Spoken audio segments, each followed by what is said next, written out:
In the heart of the Bronx, a 10-year-old girl shouts just 5 words, and it changes the fate of a billionaire tech mogul, uncovers a deadly conspiracy, and reshapes an entire corporation. Welcome to the untold story of Lonnie Morales, a sharp-eyed kid with courage bigger than a city block. This gripping undercover boss-style drama will leave you stunned, inspired, and questioning who's really watching out for us. From a quiet street corner to boardroom reckonings, witness how one child's voice ignited a corporate revolution. You think kids can't change the world? Think again. Watch till the end. You won't believe how this ends. Sometimes life changes in a whisper. Other times it changes with a shout from across the street. Brookview Heights wasn't known for early morning drama. It was the kind of neighborhood where people kept to themselves. Laundry flapped from rusted fire escapes. Graffiti climbed up old brick like ivy. And most days began with silence, or the occasional barking dog, but not this one. On this morning, just as the sun cracked the skyline of the Bronx, a voice rang out. Sharp. Urgent. "Don't touch that handle, mister." The words sliced through the sleepy calm like a blade. Dario Vega, 52, froze. His fingers hovered just inches from the handle of his emerald green Audi e-tron. He turned. On the other side of the narrow street stood a girl, no older than 10, barefoot, wearing a tattered Yankees hoodie, a half-eaten apple in one hand, a stylus in the other. She looked out of place, like a sketch brought to life, her eyes wide. Serious, frightened but steady. "What did you say?" Dario asked, stepping slightly away from the car. The girl took one small step forward. "I saw a man," she said. "Real early, like before dawn. He was under your car." Dario narrowed his eyes. She looked too calm to be lying, too young to be joking. "Tools," she added. "He had gloves, wires, something blinking." He blinked. Was this a prank, a misunderstanding? But something in her tone told him otherwise. He crouched down, suit creasing at the knees, peered beneath the vehicle. At first, nothing. Then, there. A rectangle, matte gray, barely visible. Blinking. Slowly. Red. His stomach dropped. He stood up. Fast, backed away, tapped his smartwatch with urgency. Ramsey, Black Protocol, Brookview, immediate perimeter lockdown. "Sir, do it. Now."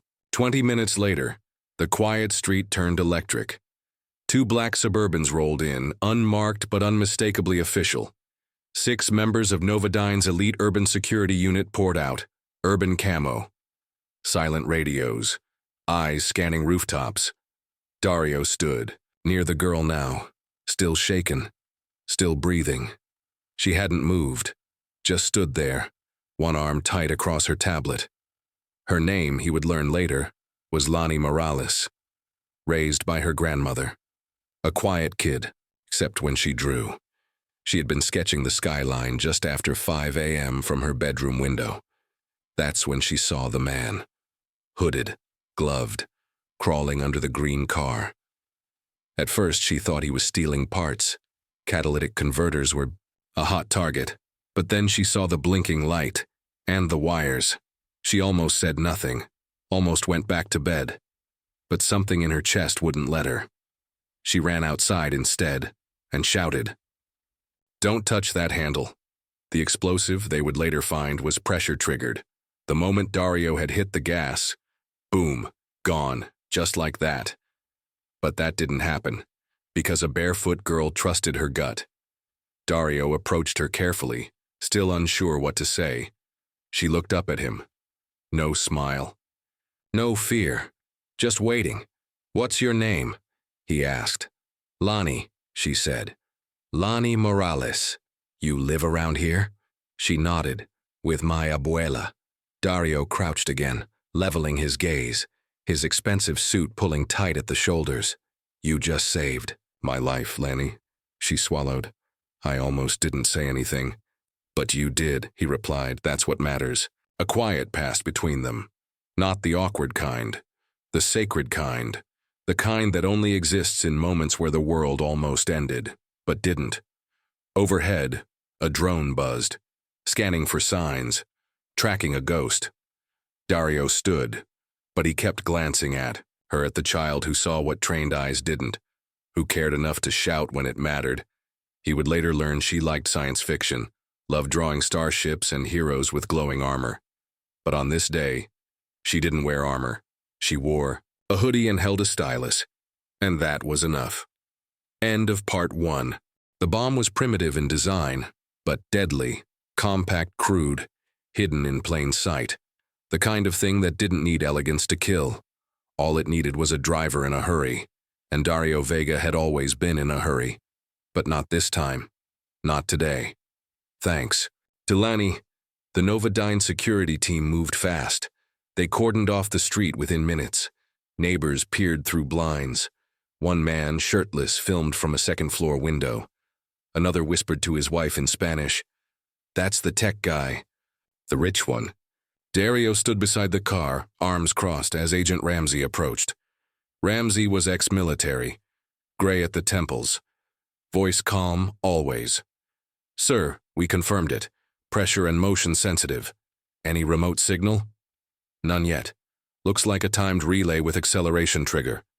Dario said nothing, just nodded. His mind moved quickly, like it always did in meetings. Except this wasn't a hostile boardroom.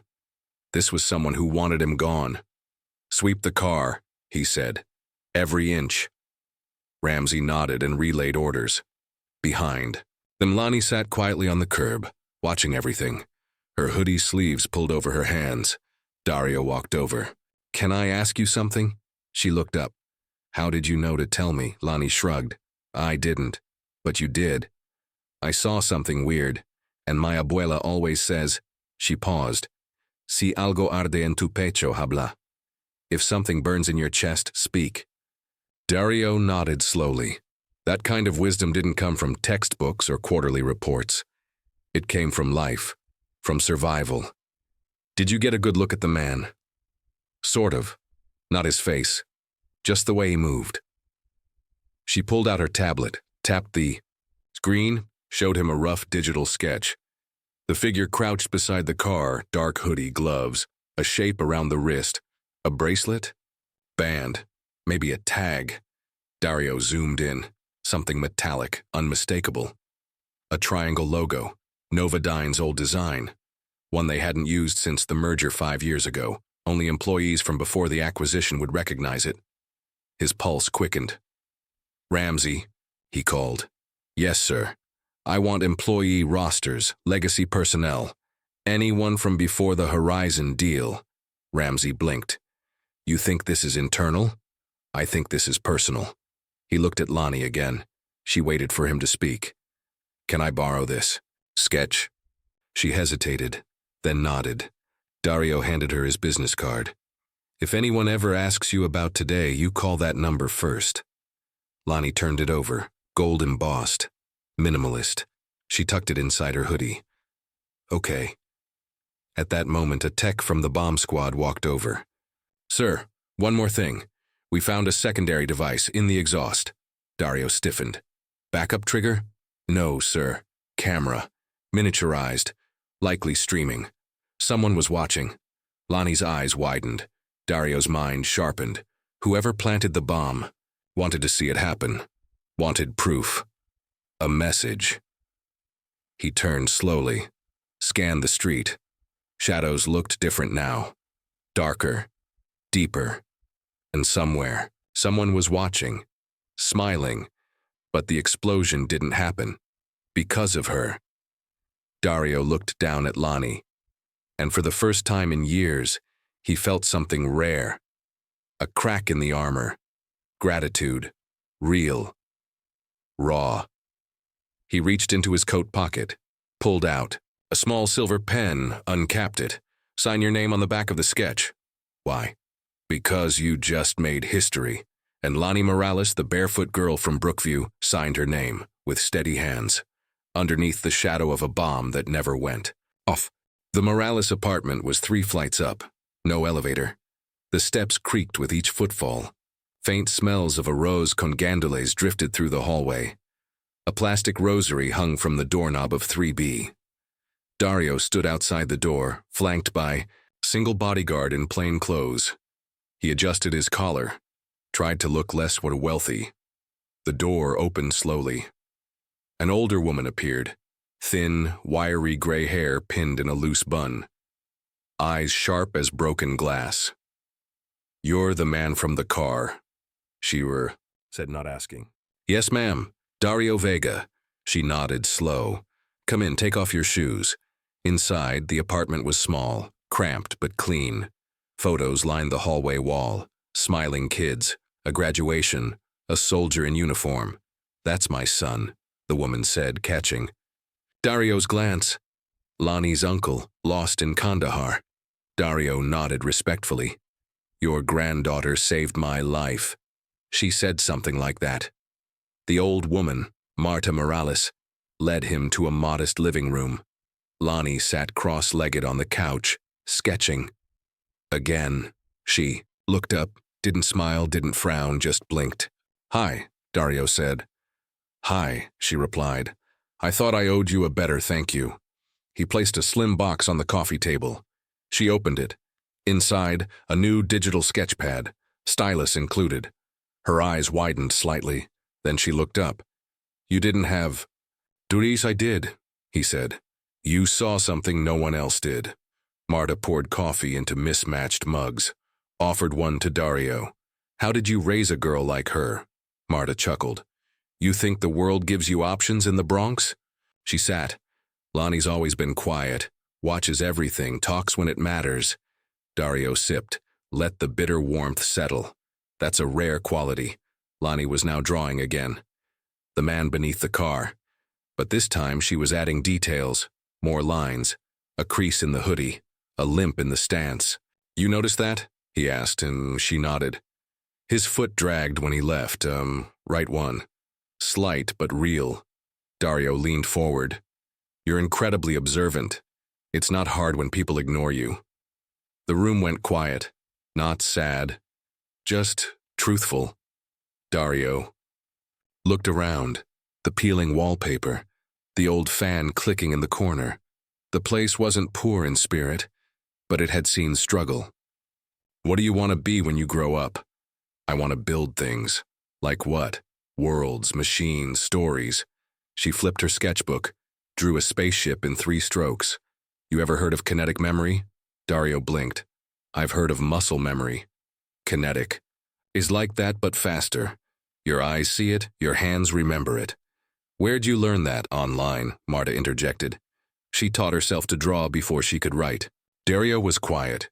He reached into his coat, pulled out a thin leather folder. "I want to offer you something." He placed it on the table, opened it. A single page, a private mentorship program, Novodyne Tech Incubator. It's for exceptional thinkers. "Not students, not interns, minds." Lonnie looked skeptical. "Is this because I saved your life?" "No," Dario said. "It's because you already see the world differently. And that's the kind of sight that changes things."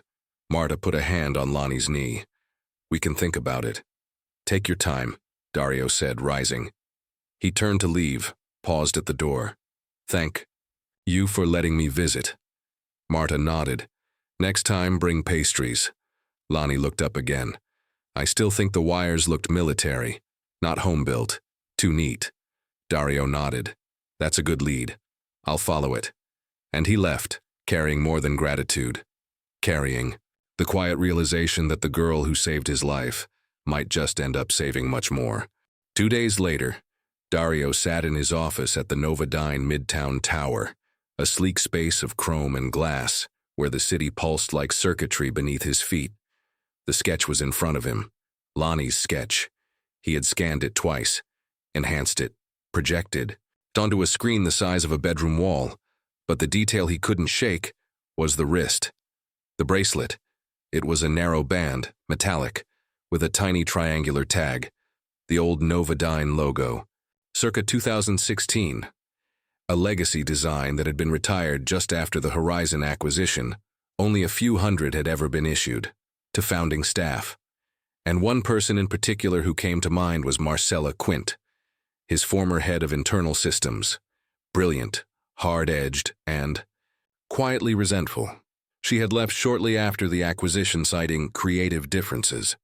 But Dario remembered the last words she said to him. "Your future is fragile, Dario, built on code and confidence." She had meant it as a warning. Now it felt more like a prophecy. He dialed internal.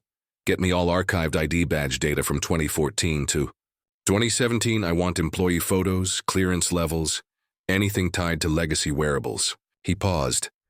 "And ping facial recognition against this image." He sent Lonnie's enhanced sketch. The tech on the other end whistled. "Sir, did a kid draw this?" "Yes. Don't underestimate her." Dario leaned back, stared at the frozen image. He zoomed. And again, there was something else now. The way the suspect crouched. Left leg tucked under, right foot slightly off. The limp, the posture, the build. He typed into his personal search drive. Quint, family, relations. One hit came back. Marcella had a brother. Galen Quint. Ex-military, discharged. Explosives disposal. Last known address, outside Trenton. But he dropped off the radar in 2018. That was the year Dario pulled out of a defense. Contract over ethical concerns. It cost Novodyne $90 million and earned enemies. He stared at the sketch again. Laney's hand captured not just shape, but movement. Tension. A scene. She didn't just draw what she saw, she drew what it felt like. He grabbed his phone. Called Ramsey. "I need background on Galen Quint bank records. Phone pings. Any rentals in the Bronx in the last 6 months." "Understood." "And put Lonnie's family under soft surveillance, unmarked. I want them safe quietly. We're already rotating plainclothes officers." "Good." He ended the call. The office buzzed around him, but Dario felt removed. Outside, the skyline was sharp, with winter light. He turned back to the sketch, a drawing that now doubled as evidence. Proof. A lead. A signature. In the corner, where Lonnie had signed her name, she had added something new. A small bird. Wings open. Mid-flight. Dario smiled, then opened a new secure folder on his system, titled it Operation Sparrow. The Novodyne Executive Board met every Monday at 9 a.m., but this one was different. The air in the glass-paneled conference room was colder. Still, less about business, more about threat. Dario stood at the head of the table, not with a presentation, but a printed image, Lonnie's sketch, blown up on matte paper. He laid it flat on the table. "This," he said, "is what almost killed me." The room went quiet. Every board member stared at the crude lines of the figure under the car. Some squinted. One of them, Alonzo Watts, cleared his throat.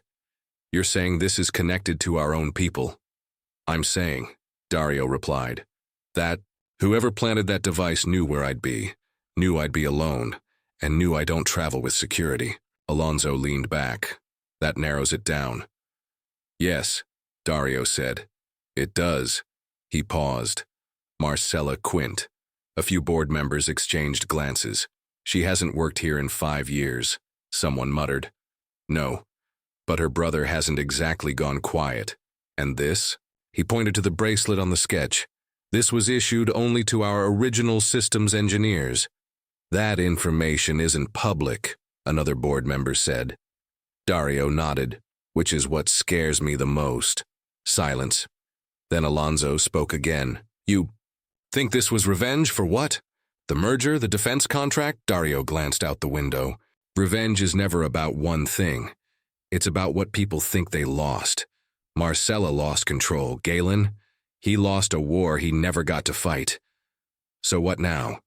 We isolate all legacy systems, purge old employee credentials, and we don't tell anyone outside this room. Not until I know how far this goes." Another voice chimed in. "Should we bring in the police?" Dario shook his head. "Not yet. We don't need headlines. We need clarity." He walked over to the large touchscreen monitor on the wall.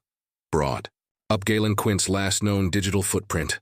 3 burner phones, all pinged near our satellite lab in Yonkers last month. He turned to Alonzo. "Wasn't that your region before we restructured?" Alonzo hesitated. It was. Dario said nothing, but the room felt it. He tapped another button. Grainy image of Galen appeared, exiting a train station. Limp, unmistakable. "We're not chasing ghosts anymore," Dario said. "We're documenting them." The meeting ended without applause, without smiles. No one shook hands. As Dario left, Ramsey joined. Him outside. That got tense. It needed to. "You trust them?" Dario didn't answer. He looked down at the folder in his hands, the one marked Operation Sparrow. Inside it, a copy of Lonnie's drawing, a printed list of pre-merger engineers, and one name circled. In red, not Marcella, not Galen, but someone still inside the company, someone who had vouched for Galen long ago. The rot, Dario realized, wasn't outside. It was still in the room. The footage came in late that night. Ramsey brought it on a secure drive, hand-delivered to Dario's penthouse suite. Rain tapped against the windows like quiet fingers. Inside, everything was silent, except the screen. It played in slow loops. One, camera from a brownstone rooftop, another from a city bus parked down the street. Each clip showed the same figure. Man in a hoodie, dragging his right leg, entering a car that had been parked for days. The timestamp was 2 hours after the Brookview incident. He stayed to watch, Dario murmured. Ramsey nodded. Same license plate as the car used in the Yonkers. Perimeter breach. Dario leaned forward. This wasn't just sabotage, it was surveillance. He rubbed his temple. And we've been blind. Ramsey handed him another file. We pulled insurance documents. Yours were flagged for recent edits. Dario's eyes narrowed. What kind of edits? 3 weeks ago, life policy increase, beneficiary remained unchanged. Dario read the papers slowly. Requested through legal liaison. The name hit him in the chest. Catherine Rourke, his chief legal officer, a trusted advisor. He flipped the page, found her signature, bold, confident. He had seen it on dozens of contracts, but now it looked like a weapon. Get me everything on Catherine, travel logs, personal calls. Already started, Ramsey said. Dario stood, walked to the window. The city was a map of glitter, but his world felt smaller. He turned back. Start background on her assistant, too. No one makes a move like this alone. He picked up a notepad, wrote a single word. Inheritance. Across the room, his phone buzzed. A new email. Internal audit flag. Subject. Expense irregularities. Rourke office. The document listed flight charges, 1 hotel repeated twice, Trenton, New Jersey, then, again 3 weeks later. He opened the hotel receipt. There it was, Marcella Quint, 2 rooms, one under her name, the other under Rourke's assistant. Dario didn't speak. He didn't need to. Ramsey exhaled quietly. The rot goes deep. Dario nodded. And, it's climbing. He walked back to his desk, opened his encrypted system, typed a memo to Human Resources. Subject, Policy Review and Emergency Restructuring. He paused, then wrote, Effective immediately, no executive officer shall initiate personal legal transactions without double sign-off from 2 board-elected compliance auditors. Then he added, all C-suite personnel will be placed on silent rotation review, security access, monitored, backgrounds, refreshed, no exceptions. He hit send. The screen dimmed, but something in him lit up. Not anger, not vengeance. Resolve. This wasn't just his company anymore. It was his battlefield, and it would be rebuilt from the inside out. He looked again at Lonnie's drawing, still pinned on the side wall. The little girl with the stylus who saw what giants missed. He smiled, then whispered, We're not done, kid. Not by a long shot. The warehouse was cold, even in May. The air inside smelled of rust and something older, like forgotten electricity. Jonathan stood beneath a single hanging bulb, its yellow light buzzing faintly above. No guards, no assistants, just him, and the table. Atop it lay a manila folder. Inside, photos, documents, Receipts. The truth. He waited. At exactly 11:58 p.m., a car door slammed outside. Footsteps echoed against concrete. 2 minutes later, Catherine Rourke stepped through the metal door, alone. Her heels clicked across the warehouse floor. Her coat, black, sharp-shouldered. She looked like a verdict in motion. "You called for me?" Jonathan didn't move. "Yes." "Why here?" "Because it's off the books." Catherine stopped at the table, looked at the folder, didn't touch it. "What is this?" "Proof." "Of what?" "That I trusted the wrong person." Catherine smiled faintly. "You always were dramatic. You edited my insurance policy. It was routine. You booked hotel rooms. Also routine. You coordinated with Marcella Quint's brother." Catherine's smile disappeared. "You have no proof of that." Jonathan gestured to the folder. "You're holding it." She opened the flap. Her eyes flicked from image to image. Still no fear, but less sure. "You don't understand," she said quietly. "Try me. They were going to remove you anyway. You were slipping. Out of touch. Half the board was ready to vote you out. So you decided to speed up the process." "I decided to protect the company. You think a legacy is built by one man?" "No, but I think it can be destroyed by one." Catherine looked at him, and for the first time she looked tired. "You won't go public with this. It'll drag Novodyne into scandal." "I won't need to." He turned to the far wall, a blinking red dot. Above the rafters, live feed, streaming to every board member. Catherine followed his gaze, her face paled slightly. "You set me up." "No, you did that to yourself. I just made sure they heard it." Silence stretched. Then she asked, softer now, "What happens next?" "You step down, quietly. No press, no fireworks." "And if I don't?" Jonathan picked up the folder, snapped it shut. "Then I go loud." Catherine adjusted her coat, nodded once. "You'll need someone to clean up after you." "I already have someone. She's 10, lives in Brookview, draws better than most surveillance techs." That earned him a glance, almost a smile. "You really think you can fix it?" Jonathan turned back to the light. "No, but I can stop it from rotting further." Catherine walked to the door, paused. "You were right. The old Novodyne, it needed a reset." "This isn't a reset, Catherine. It's a reckoning." She left without another word. The door slammed shut behind her. The bulb above Jonathan buzzed louder, and for the first time in a week he exhaled. It was nearly dawn when Jonathan stepped out of the warehouse. The air was cool, but his thoughts burned. He didn't go home, didn't return to the penthouse. Instead, he asked Ramsey to take him to Brookview. No fanfare, no SUV convoy, just one car, parked quietly 2 blocks away from the Morales apartment. He waited in the passenger seat, hands steepled, watching windows light up one by one across the neighborhood. Finally, he stepped out, crossed the street, and knocked gently on the Morales door. It opened halfway. Marta appeared, eyes tired, robe tied tight at the waist. "Mr. Vega." "Apologies for the hour. She's awake. She didn't sleep much." He nodded. "May I?" She stepped aside. Lonnie sat at the kitchen table, sketchbook open, pencil in hand. She looked up, not startled, just expectant.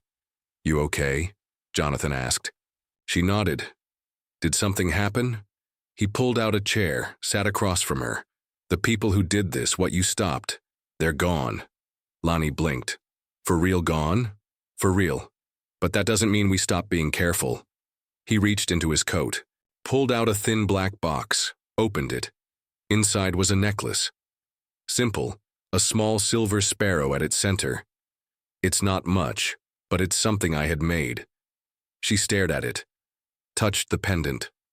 "Why a bird?" "Because you saw danger before it landed. Because you warned someone who didn't know how to listen." She smiled just slightly. Jonathan continued, "And because you remind me." He paused. "That small voices often carry the truth loudest." Marta returned with tea, set it down quietly, watched them without interrupting. "We're setting up a trust," Jonathan said. For your education, whatever you want to study, art, engineering. He slid an envelope across the table. You don't owe me anything, but this world owes you a fair shot. Lonnie took it, fingers brushing the seal. Will I still be safe? Yes, you have security. Quietly, you won't see them, but they'll see anyone who gets too close. She looked thoughtful, then asked, Do you still think about it?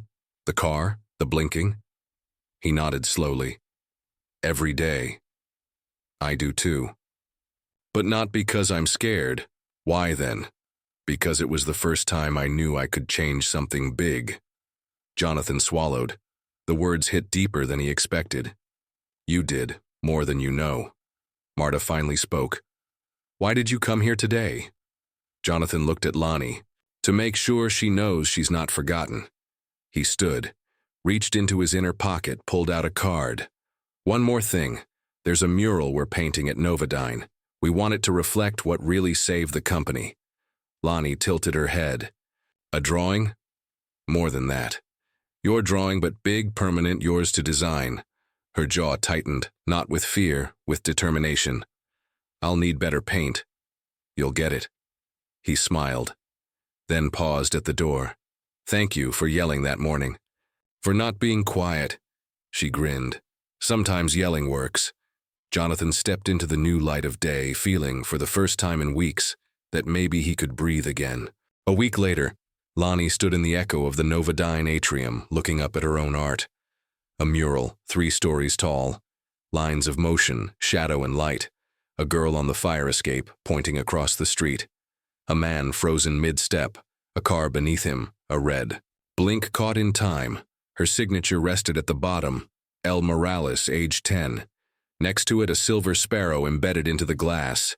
Jonathan watched from behind, hands in pockets. He didn't interrupt. Let the moment stay hers, until she turned and smiled. You think it'll last? She asked. Jonathan nodded. Longer than either of us. A soft chime echoed through the hall. A woman approached. Tidy gray suit, clipboard in hand. She introduced herself as Maren Kroll, head of the Ellis Foundation. The fellowship board wanted to meet you in person, she said. We rarely approve. Early admissions. But your case isn't just exceptional, it's inspiring. Lonnie looked down, shuffled her feet. I'm just a kid who saw a bad thing. No, Maren said gently. You're a young mind that acted with courage, and that's rare in any age. Jonathan smiled. She'll need full access. Labs, AI training. We've set up secure terminals at her school and home. Maren nodded. Already in progress. She handed Lonnie a slim envelope. Inside, a fellowship certificate and a letter signed by the Ellis chair herself. Lonnie stared at it. Does this mean I'm, part of your company? Jonathan shook his head. No, you're part of something better, the future. Marta appeared then, arriving from a side elevator, hair done. A proud glint in her eyes. Jonathan offered her his arm, and she took it. Together, they walked with Lonnie to the unveiling ceremony. Dozens gathered, employees, journalists, local community leaders. The mayor gave a short speech, then stepped aside. Lonnie was invited forward. Microphones pointed her way. She cleared her throat, fidgeted with the sparrow pendant, and began. I didn't mean to be a hero, I just didn't want someone to get hurt. Sometimes grown-ups miss things, and sometimes the right thing to do is just say something. Applause echoed through the glass walls. Jonathan felt his chest tighten, not with anxiety but pride. Later that night, back in Brookview, Lonnie placed the certificate on the wall, right next to a drawing of her uncle in uniform. Marta kissed her forehead. Your Mama would have been proud. Lonnie looked up. I think she'd tell me to keep watching, keep drawing, keep yelling when it matters. And she would, because some warnings aren't just for saving lives, they're for shaping them. It started the way it ended, with a sound barely anyone noticed. A soft beep, a red glow. Except this time, it wasn't a warning. It was a test. Lonnie stood inside a secured Novodyne lab, now in her first semester under the Ellis Fellowship. A team of engineers watched from behind glass. Across from her, A mock car fitted with motion sensors, detection panels, and a blinking module positioned in the same place as the one she had once stopped Jonathan from touching. "Initiate simulation," the lead tech said. A countdown began. Lonnie didn't hesitate. She tapped 3 times on her tablet. The red light blinked once, then turned green. Device disabled. Applause broke out behind the glass. Jonathan entered through the side door, clapping slow, but smiling proud. "That was fast. I've been practicing," he chuckled. "You've come full circle." "Not yet." She looked up. "I want to make it so no kid ever has to notice what I did." Later that evening, they returned to Brookview. Not for surveillance, not for secrets, but for memory. The old fire escape was still there, rustier, quieter. Lonnie stood where she had stood 1 year ago. Below her, no threat, just streetlights and silence. She pointed again. "There, that's where he was." Jonathan looked, saw nothing but pavement, yet he nodded. "And that's where you changed my life." They walked back slowly. A mural was being painted at the end of the block. Kids from the youth lab. One section showed a girl on a fire escape, finger extended, eyes wide. And next to her, a mechanical blueprint of the Novodyne security module, signed Morales AI 1.0. Jonathan turned to her. "You named it after yourself?" "No. After my family. I see because they taught me to see." The mural would take a week to finish, but already passers-by were stopping, taking photos, asking questions, and learning something. That sometimes all it takes to alter a future is someone small, in a big city, saying something loud at exactly the right time. Courtrooms aren't built for closure. They echo. They stall. They drag out the truth until it's almost unrecognizable. But on this morning, when Jonathan Vega entered the Manhattan Superior Court, he felt something rare. Readiness. The case was simple. On paper, corporate conspiracy, attempted sabotage, life endangerment, all tied to names once trusted, now etched into files with barcodes. Marcella Quint sat stone-faced at the defense table. Catherine Rourke, absent. She had taken a plea deal. But Marcella? She chose to fight. Jonathan took the stand. His voice didn't shake. Not when he described the bomb, not when he named Galen Quint, not even when he said the words, "They used my trust against me." Later, during closing statements, the prosecution displayed Lanny's original sketch, projected on a massive courtroom screen. Gasps whispered through the gallery. Even the jury leaned forward, because somehow, that child's drawing carried the weight of everything. 2 days later, the verdict came in, guilty on all major counts. Marcella showed no emotion, but Jonathan exhaled and knew. This chapter, at last, was closed. Back at Novodyne, the mural was finally finished. Lonnie's AI model had been installed in every new vehicle security line, and her name, quietly, had become legend. On her 12th birthday, she received a letter from the mayor, a bronze key to the city, and a scholarship fund opened in her. The Morales Insight Grant, for children with sharp eyes, big hearts, and louder voices than most expect.